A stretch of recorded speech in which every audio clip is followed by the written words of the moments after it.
Salut les ensablés, c'est parti pour le troisième épisode de Waiting for the MDS. Vous êtes plus de 450 à nous avoir rejoints sur le groupe Facebook MDS Atome et 750 sur Strava, c'est carrément une dinguerie, les bandes s'enchaînent, en marchant ou en courant, vous êtes incroyables. Et déjà une douzaine d'entre vous ont terminé d'ailleurs le défi de l'étape longue. Il s'agit pour rappel de faire au moins 77 km en une seule sortie sur le mois d'avril. Bon, du côté du boss, lui, il n'a pas en projet de s'attaquer à la longue, mais il avance à son rythme sur le défi des 250 km dans le mois. Petit point justement en direct de Troyes avec Patrick Bauer. Allez, c'est parti, bonjour à toutes et à tous.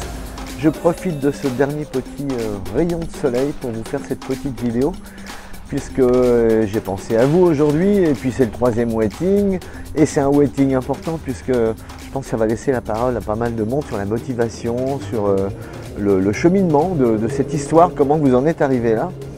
Alors j'aimerais quand même dire un petit mot sur mes équipes, parce que là, il faut savoir qu'on ne peut pas évidemment faire un waiting qui soit complètement conforme aux dates officielles du marathon, parce que ça demande beaucoup de travail, vous en doutez bien, réunir les images, le montage, le scénario, les traductions. Donc j'aimerais remercier Philippe Fournier, journaliste de notre équipe, et puis Emmanuel Lamarle ainsi que notre Guillaume pour toutes les trades. Donc c'est vraiment beaucoup de travail et félicitations, parce que franchement les deux numéros sont super. Donc voilà, on va continuer comme ça dans cet état d'esprit. Et puis merci à tous ceux qui envoient des petits messages. Je pense notamment à ceux qui relèvent les défis aussi. Junko, petit message de Tokyo, Drina, merci, ça fait vraiment très très chaud au cœur. Merci à Nicolas pour ce beau témoignage également sur ce qu'il a choisi. Et puis Thomas qui fait vraiment une prestation super pour vous décrire le matériel obligatoire dans la dernière vidéo. C'est concis, c'est précis, c'est vraiment super. Merci beaucoup à tous. Et puis il y a beaucoup d'autres témoignages qui vont nous arriver. Timothy qui est de Troyes est en train de courir en ce moment dans la cité. On est tous évidemment confrontés au périmètre de 10 km. Alors on va le croiser dans la ville, il fait les 77 km, donc c'est pas un petit défi. Voilà dans le parc des Viennes, qui est à proximité du centre, et qui permet de sortir de Troyes en courant, en marchant, en faisant du vélo. Et, très agréable. Donc là je vais vous laisser pour un petit moment, je vais m'en mettre dans la concentration, et puis direction Montgueux, point culminant à côté de Troyes, où on n'est pas très haut, mais bon, ça permettra de faire un petit peu de montée. Voilà, moi j'ai fait 13 km aujourd'hui, 12,8 exactement, mais sans ma petite chienne, parce que j'essaie de la préserver. Vous l'avez vu hier, elle est toute petite, ses petits coussinets, donc voilà. Un jour sur deux, ce sera déjà pas mal du tout. Donc voilà pour ce petit rendez-vous. En tout cas, c'est important ce cheminement, parce que chacun d'entre vous, à un moment donné, est arrivé à la même conclusion. Je m'inscris au MDS. Qu'est-ce qui s'est passé à un moment donné pour avoir envie? Est-ce que c'est un copain qui vous a motivé? Est-ce que c'est quelque chose qui était latent? Est-ce que c'est quelque chose qui est arrivé d'un seul coup, une image à la télé ou dans un magazine de train qui vous a marqué depuis des années, qui a été révélateur et puis qui vous a orienté évidemment à vous inscrire ou à partir avec des potes ou fêter un anniversaire? Voilà, il y a plein de raisons, à la fois chez vous, les concurrents, mais aussi chez les bénévoles, puisqu'on a aussi des bénévoles fidèles, à l'instar des participants, bien sûr, qui viennent là depuis plus de 20 ans. Bon, chez les concurrents, évidemment, on peut citer notre ami Karim Mosta, merci pour ton gentil mot, Christian Ginter, voilà, nos trois dinosaures, Christian Crécy. Donc voilà, moi je sais qu'en tout cas, je peux vous dire simplement pour moi, quand j'ai décidé de partir marcher dans le désert, j'avais traversé le Sahara plusieurs fois en voiture et j'ai eu envie de retrouver ces sensations, mais l'impression de me sentir libre, faire partie d'un tout, être un peu un naufragé volontaire avec mon eau, ma nourriture, être autonome, me débrouiller. Voilà, et voilà, ça a mis du temps à germer, mais voilà, c'est parti aussi vite que l'idée finalement a eu lieu. Donc j'espère qu'on va découvrir beaucoup de petites surprises très sympathiques chez les uns et chez les autres. Et je vous dis à très très vite. À bientôt. Ciao. Merci Patrick, la suite des aventures du boss dans le prochain épisode avec, en tous les cas, Joomla, on l'espère cette fois-ci. Et comme tu le disais, dans ce numéro, nous allons nous tourner vers les motivations des participants au Marathon des Sables. Pourquoi diable aller en plein désert, endurer la chaleur, le sable, le vent, l'inconfort? Vos réponses sont multiples et parfois très émouvantes. Vidi delle immagini televisive e lessi un articolo su una rivista d'avventura. Avevo la curiosità di andare nel deserto e pensai che la Marathon des Sables fosse l'occasione giusta e il modo più sicuro per farlo. C'est un peu particulier. Moi, après mon bac, en fait, je me suis engagé à l'armée. À l'armée, j'ai fait beaucoup de sport. J'ai fait beaucoup de sport, mais c'était du sport un petit peu contrainte en fait. Hein. C'était tous les matins aller courir, mais il n'y avait pas forcément de notion de réel entraînement, d'objectif, il n'y avait rien du tout. C'était une période pour moi un petit peu difficile. J'ai eu des blessures, je me suis fait j'ai eu un TFL qui a duré des années, j'ai jamais réussi à m'en débarrasser. Donc en fait, ça a été un petit peu du sport contrainte, sans plaisir. J'ai quitté l'armée en fait pour reprendre l'entreprise de mon beau-père en 2011. Et à ce moment-là, j'ai complètement arrêté le sport. Je me suis investi à 100% dans l'entreprise. Et au bout de quelques années, en fait, je me suis rendu compte qu'il me manquait vraiment quelque chose. Et en analysant un petit peu, clairement, c'était le sport. Je me suis remis donc au sport,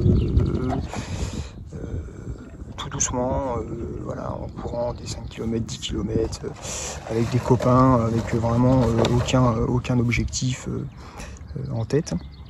Et puis petit à petit, je me suis réinscrit en compétition du semi-marathon, du marathon. Et en fait, voilà, de fil en aiguille, la logique voulait toujours qu'on aille un petit peu plus loin, se lancer des défis un petit peu plus fous. Et puis me voilà inscrit donc au Marathon des Sables. C'est Xavier qui m'a motivé. Moi, c'est à cause de Xavier aussi. Moi, c'est mon mari Xavier. C'est aussi Xavier, donc j'ai voulu participer avec les amis à ce Marathon des Sables. Ce qui fait que je suis revenu cette année, c'est surtout que au début, ma femme, Stéphanie, mes amis me disaient mais c'est n'importe quoi, fais pas un truc comme ça, c'est dangereux, ça abîme la santé. Voilà. Et puis ils ont suivi l'épreuve tous les jours et ils se sont complètement enthousiasmés pour ça. Et quand je suis rentré, j'avais plein d'étoiles dans les yeux que du coup ils se sont pris au jeu et qu'on est tous ensemble sous la tente cette année. On se demande si on va pouvoir se disputer au moins une fois. Oui, voilà, c'est le challenge. On a déjà fait des petites courses, mais jamais de trail au-dessus de 34 km. J'ai une bonne jambe, mais j'ai les pieds en feu. Mon père, il doit être fier de moi, je pense. Je me suis dit, j'ai vu des femmes, des gens âgés, des gens qui avaient l'air blessés, qui continuaient, qui allaient au bout. Et je me suis dit, après tout, peut-être que je peux y arriver. Partir comme ça avec des gens que tu connais, que tu aimes, et voir les émotions, parce que finalement, tout est tellement différent ici, c'est-à-dire qu'il n'y a pas d'électricité, il n'y a pas de mail, il n'y a pas de... Donc finalement, on est pendant une semaine complètement dans la nature, donc toutes les émotions sont différentes et la dureté fait que tout le monde exprime quelque chose de différent, avec des coups de mou parfois, des coups de force, énormément de solidarité, c'est assez incroyable. La journée la plus difficile, j'ai jamais vu ça. Je ne m'attendais pas à ça. Tellement compliqué que d'habitude je gambade un petit peu là. Là je crois que je vais dormir tout de suite. Ouais, moi j'ai vraiment peur de ne pas aller au bout. Mais tu vas y arriver. Oui, bon, après c'est vrai que j'ai pas mal de soutien. On se soutient. Ce qui a été incroyable l'année dernière, c'est de le terminer avec du plaisir et du sourire. Voilà. Bien sûr de la difficulté, parfois de la douleur, les cloques aux pieds, etc. Mais beaucoup de plaisir et beaucoup d'émotion. Donc l'objectif, c'est ça. Dès que tu arrives au CP, tu manges avant, mais tu manges pas toute la préparation du CP. J'aimerais bien qu'ils finissent tous et qu'ils en gardent une expérience extraordinaire, ouais. Parce que c'est une vraie aventure, donc oui, j'espère que ça se passera bien. My name's Devinda Baines. I'm a journalist, personal trainer and nutrition coach, and I did the MDS in 2012. The reason I did the MDS then was I was looking for a challenge where I could express how fit I was. I'd run quite a few marathons at that point and had got a few disappointing times that weren't really a reflection of how fit I was, and I started to get a little bit frustrated with the timing and position obsession that comes with marathons, even though I loved running. So I wanted to try ultras so that I could just go out and run without having to obsess about my time. As I was looking for an ultra to run, I received an email from the Marathon des Sables, which I hadn't heard of, but it said it was the toughest race on earth. So I thought, if I'm going to prove how fit I am, why not just go to the top race and do the toughest one? And without giving it a second thought, I actually applied straight away. And 4 months later, there I was on the start line, about to do it. And I couldn't have been happier about that. Donc moi qui ai été coureuse les autres années, je vais me rendre compte du défi que je viens de me lancer en étant guide pour DJ. Voilà, j'ai pris cher aujourd'hui et je me rends compte que d'être guide, c'est pas si facile que ça. Et les dunes ont été très difficiles pour moi aujourd'hui. J'ai pris un grand coup au moral et j'espère que demain ça va aller mieux parce que voilà, pour nous les coureurs, c'est pas toujours facile de se mettre au niveau d'un marcheur et encore moins d'un handicapé. Et je viens de me rendre compte que voilà, le pire, c'est que c'est encore plus dur pour lui, quoi. Alors chapeau les invalides parce que ils ont beaucoup plus de mérite que nous, ça c'est clair. Hi fellow venturers, my name is Kevin Webber. You may remember me from last year when I ran what should have been my 5th consecutive Marathon des Sables with terminal prostate cancer in my back garden, all 3,600 laps of it. So fingers crossed I will run my 5th MDS in October instead. Absence just makes the heart grow fonder. My first MDS was in 2016, just over a year into my 2-year prognosis, aged just 49. To just be there was actually enough, but to finish remains one of my favourite achievements ever. There is no better feeling than when Patrick puts that medal round your neck, I can tell you. People ask me why I go back year after year, and there are many reasons. Firstly, for me, every MDS is another year in life that I never thought I'd have, and that's good enough. However, the race is also the Rolls Royce of multi-day ultramarathons. It's so well organised, yet it also retains a toughness that makes you feel like you really earned that medal, and believe me, you do. Finally, the friendships made never leave you. I stay in touch with every one of my 7 tent mates from 2016 to this day, and I would not have known any of them without the MDS. And that's why my unwashed shirt, medal and number take pride of place in my house. I was and am just an ordinary guy, dealt a rubbish hand, but that doesn't mean that I have to fold as soon as I see those cards. Over 6 years into a 2-year prognosis, I'm still bluffing my way through life. Today, for example, is my 472nd consecutive day running, totaling over 5,700 kilometres in that time. I would implore you that if you too are unlucky enough to have challenges in life, not to give up. Get yourself as fit as you can, both physically and mentally, and get on that start line in October. In 2019 I was injured going into the MDS, and I walked it all apart from the last 2 miles and still finished in the top 2/3.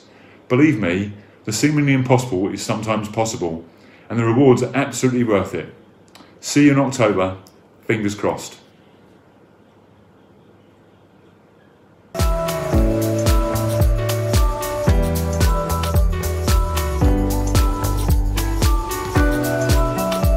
C'était en 2007, c'était un moment particulier pour moi puisqu'en fait mon père est décédé quelques mois avant le Marathon des Sables, il m'avait encouragé à le faire. J'ai mis un point d'honneur à aller jusqu'au bout pour lui, difficilement, et la médaille je l'ai remise à ma mère. C'était une manière de faire quelques sacrifices modestes pour tout ce que mon père a pu faire pour moi.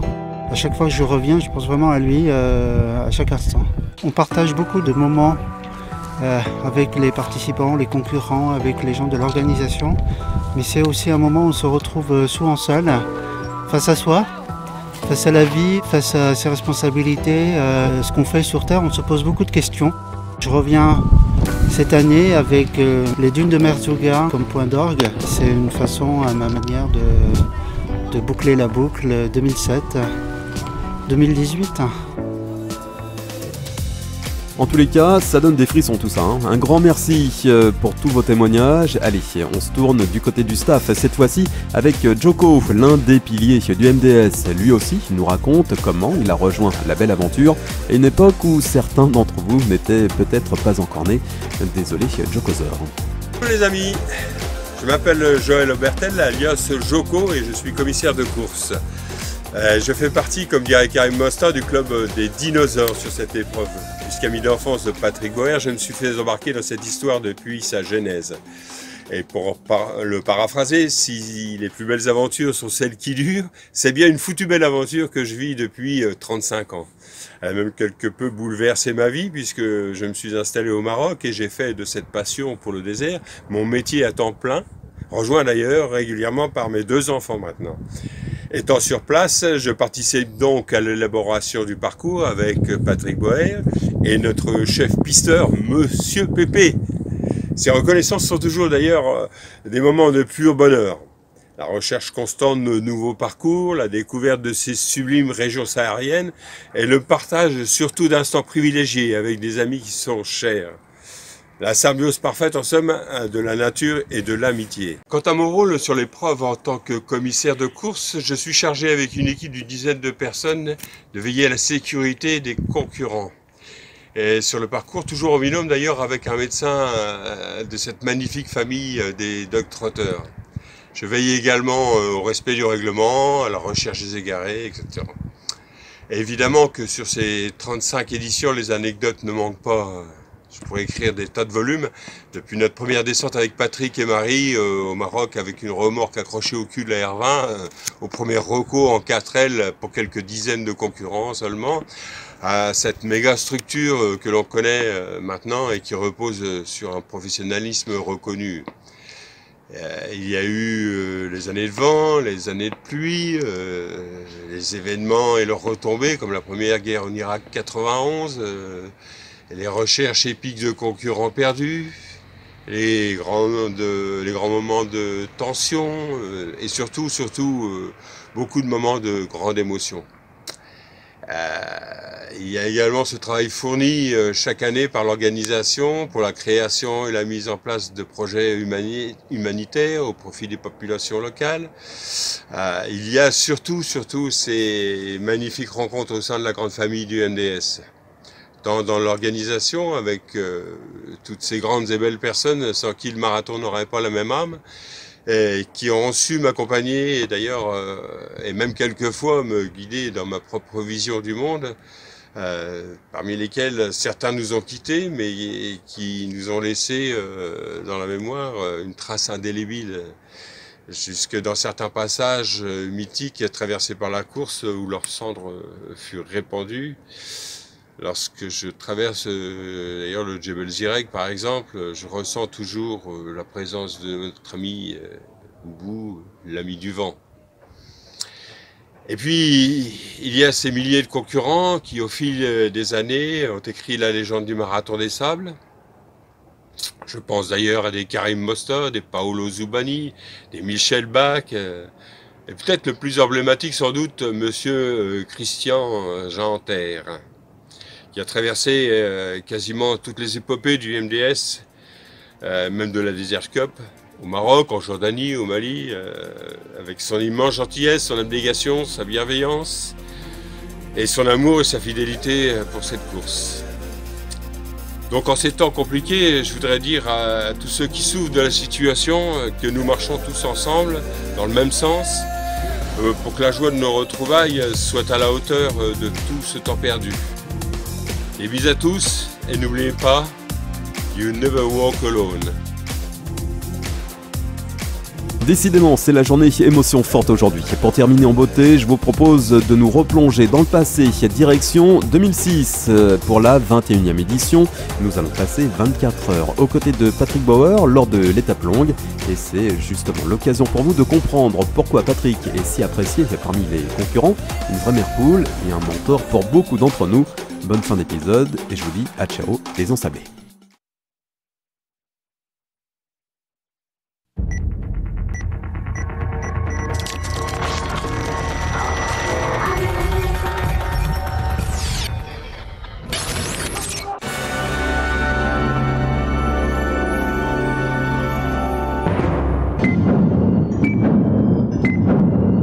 Alors ce que je peux vous dire, c'est que c'est vraiment exceptionnel parce qu'en 21 ans de marathon des sables, on n'a jamais connu une pareille situation.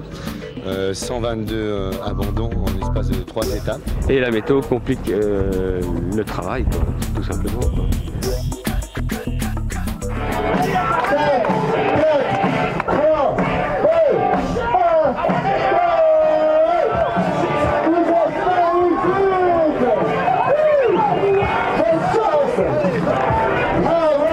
Normalement, les pick-up revenaient du bivouac au C2 pour se mettre en position pour les éventuels abandons. À vous.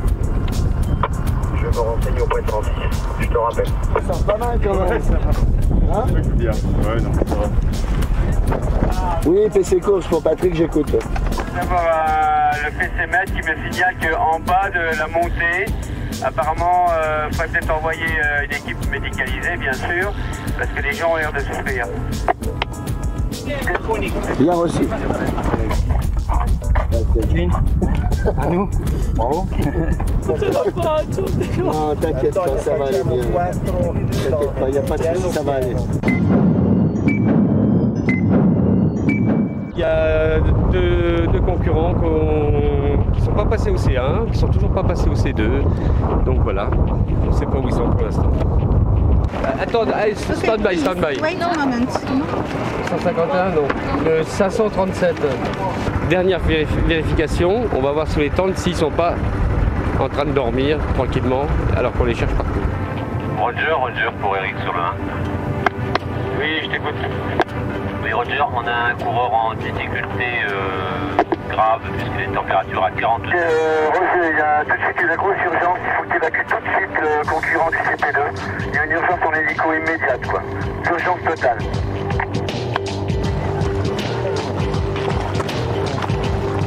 Je vais fermer.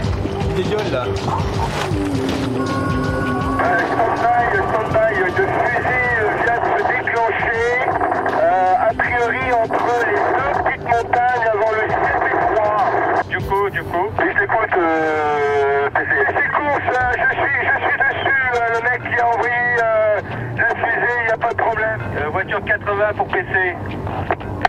Robert, j'écoute. Et qu'est-ce qui se passe là?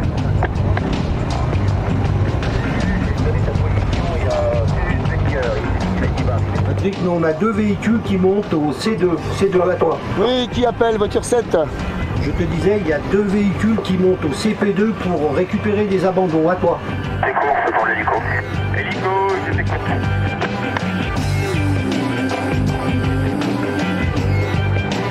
Ouais, PC, j'écoute, ouais. Donc, Johan est avec les personnes qui ont lancé la fusée de détresse, à toi. Ok, bien reçu, j'arrive sur eux, là. Au niveau des anti-inflammatoires, je n'avais pas trop mal, quoi. Et après, j'ai eu un coup, ça a craqué, pas craqué, mais ça tirait fort dessous, mais je ne peux plus dérouler du tout le pied, quoi.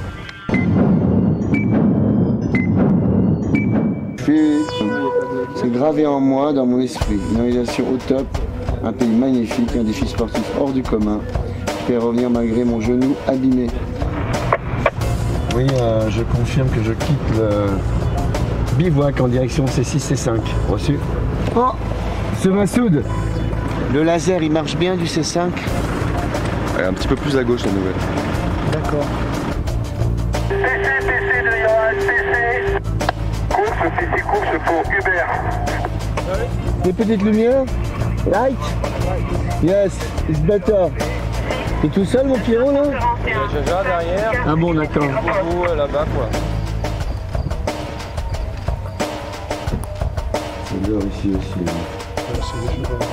Alors tu vas les réveiller tout de suite, s'il te plaît. Je suis chauffeur de mes voitures à moi. Bonsoir Patrick. C'est à toi. Oui, je suis à l'auberge là. Oui, alors il y a la voiture de gendarmerie qui dort là. Il y a également une voiture de l'organisation 89. Chrono est l'homme. C'est ce véhicule normalement qui revient du CP4 avec des abandons. Donc justement, nous on était en train de le chercher pour savoir s'il avait laissé ses abandons au commissaire bivouac. Ok, d'accord, ça marche. Je les renvoie au bivouac. PC pour voiture 7. Bon, moi je remonte à un C6, C5. Et pour l'instant, RAS, à part un peu fatigué, mais il a le moral. Donc ça va très bien.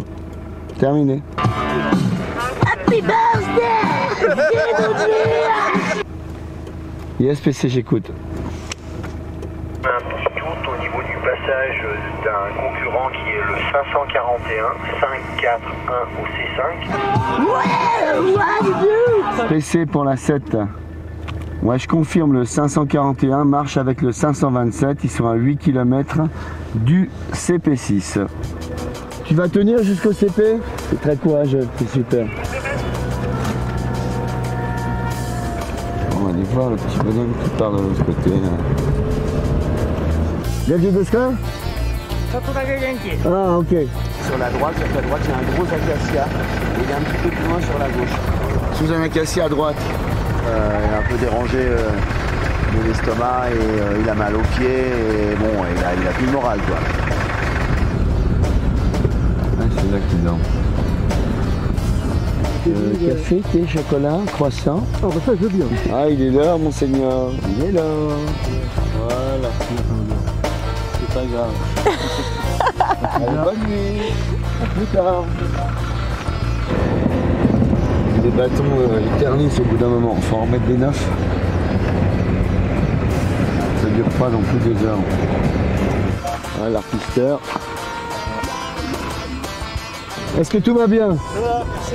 Oh bah c'est formidable toi, d'être ici à 2h du matin avec les mecs qui font la queue là. Oh bah attends, c'est pas mon rôle ça. C'est super. 5-6-0 et bon, elle est pas trop bien. Ok, bien sûr, je vais le signaler au C6, je viens juste d'arriver là. It's all good. So good? Hello Australia. Base Camp 6 coming up. Good man. See you. Ouais, Peter parle. Tu en es où toi? Comment tu vas? Ça va? Pas de problème? L'arrivée, tu vas voir. Tu vas voir l'arrivée. Ça va, tu tiens le coup encore pour les 3 km qui restent? Ça va aller? Ok.